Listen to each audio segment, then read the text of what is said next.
l'opinion publique réagissant aux frasques de nos célébrités. Gérard Leroy.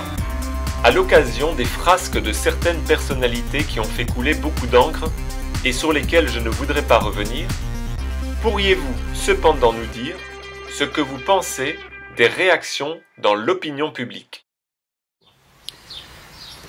L'opinion publique s'en est délectée, car le fauteuil du juge nous attire pour juger autrui et le réduire aussitôt à ce qu'il a de plus bas, aux actes mauvais qu'il a commis, aux idées nocives qu'il a propagées, sans supposer un instant que cet autre a pu évoluer.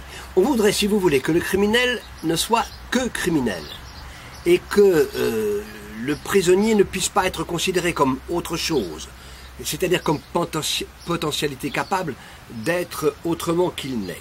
Il s'épuise, non pas dans ce qu'il est, mais dans ce qu'il est perçu. Considéré comme stalinien à vie, celui qui a été stalinien, ou comme salaud à vie, celui qui a commis une vilainie, c'est ce que Nietzsche appelait la moraline. Ah, voilà un mot qui n'est pas très employé, enfin, gardez-le pour vous si vous jouez au Scrabble. La moraline, qu'est-ce que c'est? La moraline, c'est comme le Canada Dry. Ça voudrait être de la morale, ça y ressemble, et ça n'en est pas. En revanche, c'est la simplification et la rigidification de la morale qui se coupe de toute compréhension. Quand on disqualifie sans réfléchir, on fait de la moraline. Alors la moraline, elle est péremptoire, elle est exécutoire, elle refuse de penser, d'analyser, d'ouvrir à l'intelligibilité de la personne qu'on a disqualifiée.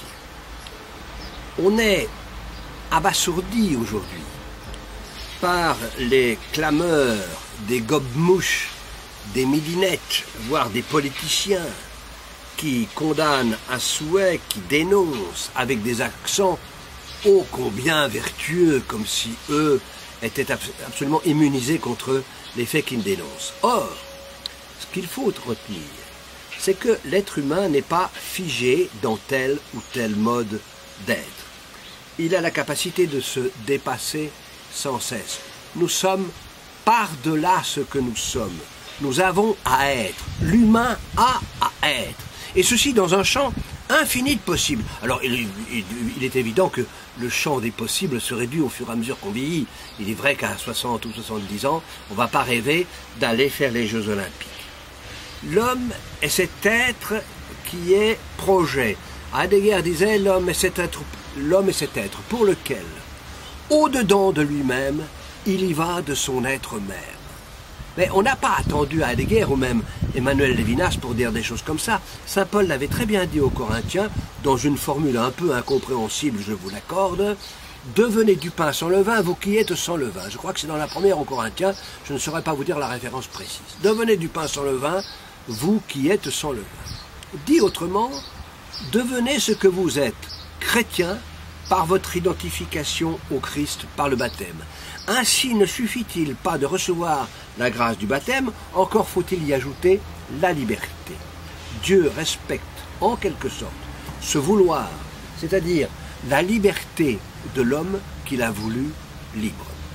Et c'est de cette liberté qu'ont usé les hommes, comme Philippe Maurice, qui ne s'écrit pas comme les cigarettes, ou Bernard Stiegler, qui ont été condamnés l'un et l'autre à de lourdes peines. Je crois que Philippe Maurice, il avait été condamné à la peine de mort. Il en a échappé grâce à l'abolition de la peine de mort en 1981.